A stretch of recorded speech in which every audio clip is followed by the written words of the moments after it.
why does the pursuit of happiness, that glittering promise peddled by self-help gurus, social media influencers, and cultural mantras, so often leave you more hollow than before?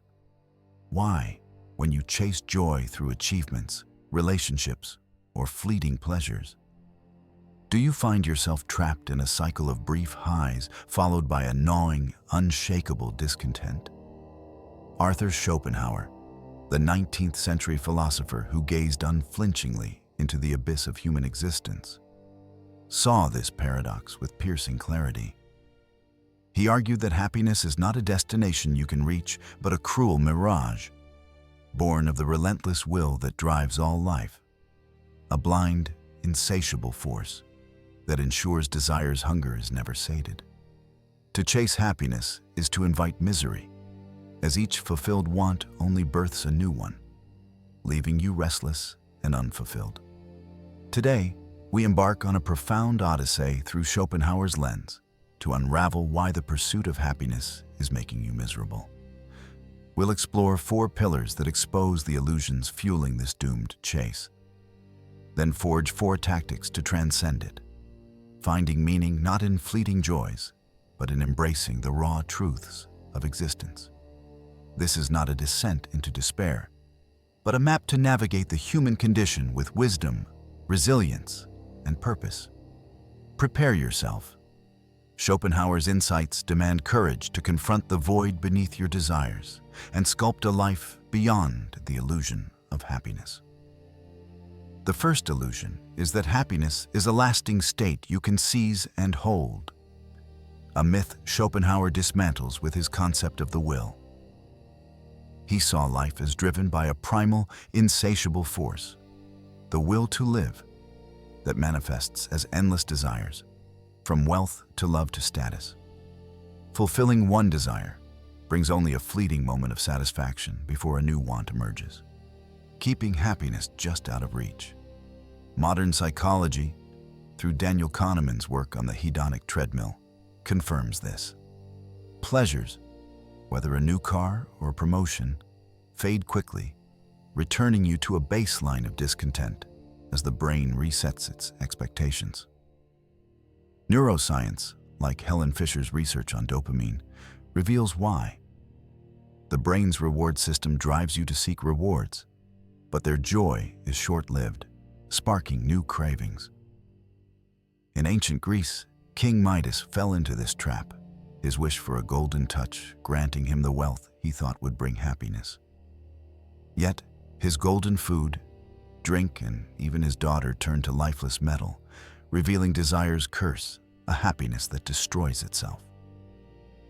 Today, you feel this in the endless chase for career milestones, where each raise or title briefly thrills before leaving you wanting more. On social media, curated posts of perfect lives fuel the same cycle, promising joy that evaporates when you achieve the next follower count or viral moment. To break free, acknowledge that happiness is not a permanent state.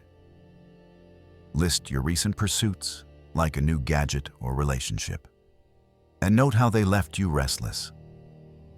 Reflect on moments of unexpected contentment, like a quiet walk or deep conversation, that arose without chasing. Accept desire's fleeting nature, asking what it reveals about your deeper needs, and focus on living fully in each moment rather than yearning for an unattainable ideal. This pursuit doesn't just mislead, it enslaves you to a relentless cycle of suffering, a core tenet of Schopenhauer's philosophy. He argued that life swings between the pain of unfulfilled desire and the boredom of its fulfillment. Satisfying a want brings temporary relief, but boredom soon creeps in, driving you to chase again. Positive psychology, like Mihaly Csikszentmihalyi's flow theory, shows that chasing external rewards disrupts inner balance, leaving you unmoored.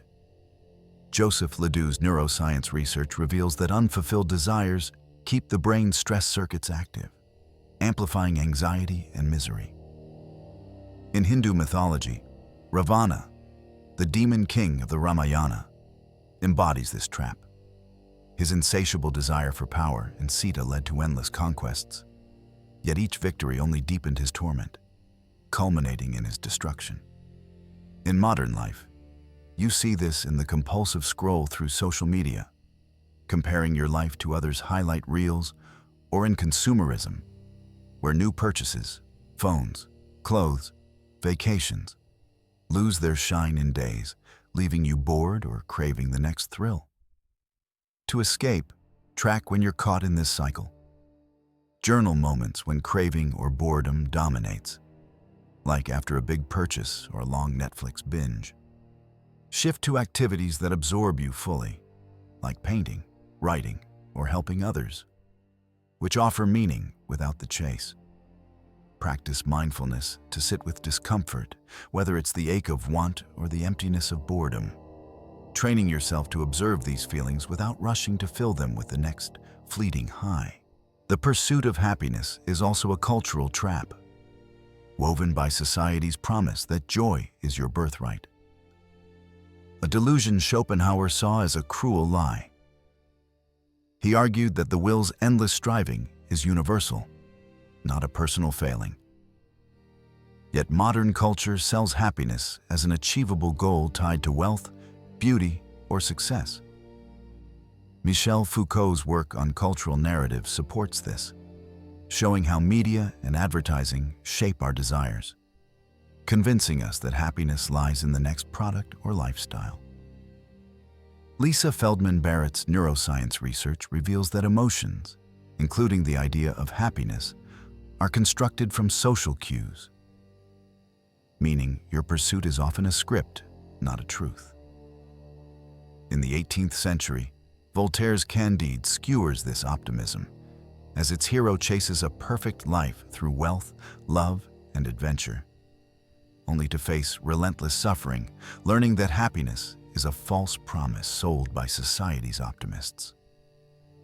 Today, social media bombards you with images of happy lives, luxury vacations, flawless bodies, idyllic relationships, making you feel inadequate when your reality falls short.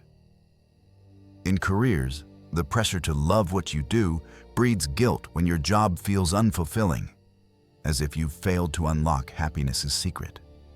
To counter this, identify the cultural messages shaping your chase. List the happy ideals you're pursuing, like a dream job or perfect partner, and question their source. Challenge them by valuing experiences over external markers, like time with loved ones over a bigger paycheck.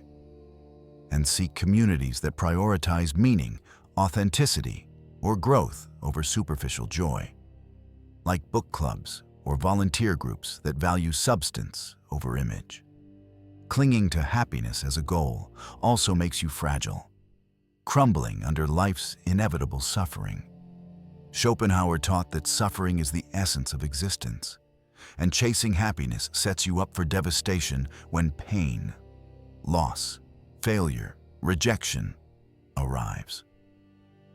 Angela Duckworth's research on grit shows that resilience comes from embracing challenges, not fleeing them, while Andrew Huberman's neuroscience studies suggest that accepting discomfort strengthens the brain's ability to cope, reducing stress responses.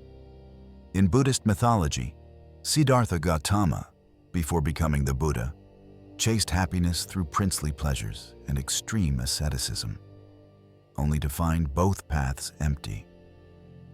His enlightenment came from accepting suffering as life's core, freeing him to find peace beyond fleeting joys. In modern life, the relentless pursuit of a happy relationship leaves you shattered when conflicts or breakups arise.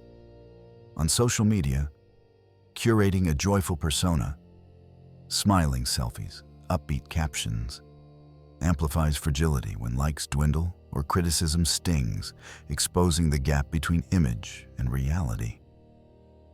To build resilience, accept suffering as universal. Reflect on past pains like a job loss or heartbreak and how they shaped your growth. Focus on enduring challenges with purpose, like learning from a failure rather than escaping it, and release the need for constant happiness, finding strength in navigating life's highs and lows with equanimity. You now see the trap of chasing happiness. It's an illusion of a lasting state, as Midas learned with his cursed gold. A cycle of suffering, as Ravana's greed revealed. A cultural script, as Candide's futile journey exposed. And a fragile goal, as the Buddha transcended through acceptance. But this is only the beginning. Schopenhauer's philosophy offers a path to rise above this pursuit, finding meaning not in fleeting joys, but in embracing the deeper truths of existence. A journey that demands courage to confront suffering and forge a life of purpose. The first step is to accept suffering as an inevitable part of being human, not a flaw to be eradicated. Schopenhauer saw life as defined by the will's endless striving, with suffering as its constant shadow, not a personal failure. Viktor Frankl's logotherapy aligns here, teaching that meaning emerges from facing suffering head-on, not chasing happiness to mask it. Neuroscience, like Richard Davidson's mindfulness research, shows that accepting difficult emotions reduces their intensity, calming the brain's amygdala and fostering clarity. Schopenhauer himself lived this, embracing his solitary life in 19th century Frankfurt, finding purpose in his philosophical writings despite personal isolation and rejection. In your life, accept that struggles, work stress, loneliness, or loss are not signs of failure, but part of the human condition. Journal about a recent hardship, like a career setback or personal conflict, and explore what it taught you about resilience or priorities. On social media, share stories of overcoming challenges, not just curated joys, to inspire others and normalize struggle.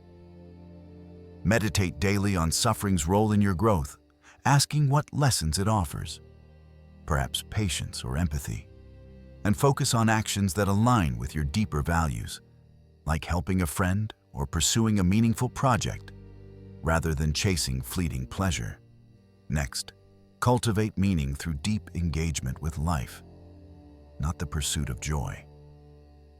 Schopenhauer believed that while happiness is unattainable, meaning can be found in activities like art, music, or intellectual contemplation, which lift you above the will's relentless demands. Csikszentmihalyi's flow theory supports this, showing that immersive activities, writing, gardening, coding, create fulfillment beyond temporary highs by aligning you with the present.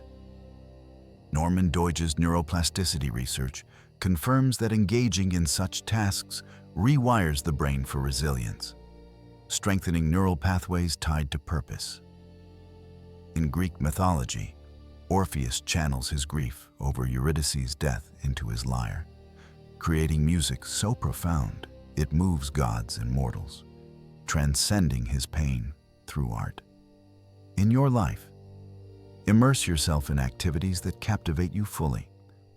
A hobby like painting, a skill like learning a language, or volunteering for a cause you believe in. Not for happiness, but for the sense of purpose they bring. On social media, share your process. Sketches, struggles, or small wins, rather than polished, happy moments. Connecting with others through authenticity. Identify one activity that absorbs you. Dedicate an hour a week to it. And reflect on how it shifts your focus from chasing joy to creating meaning, grounding you in something deeper than the will's fleeting wants. You must also redefine success on your own terms, rejecting society's happiness-driven metrics. Schopenhauer urged detachment from external validations, wealth, status, or approval, advocating for a life guided by inner clarity. Irvin Yalom's existential psychology shows that self-defined values reduce anxiety, freeing you from cultural pressures, while Jaak Panksepp's neuroscience research confirms that pursuing personal goals activates the brain's reward circuits, fostering fulfillment.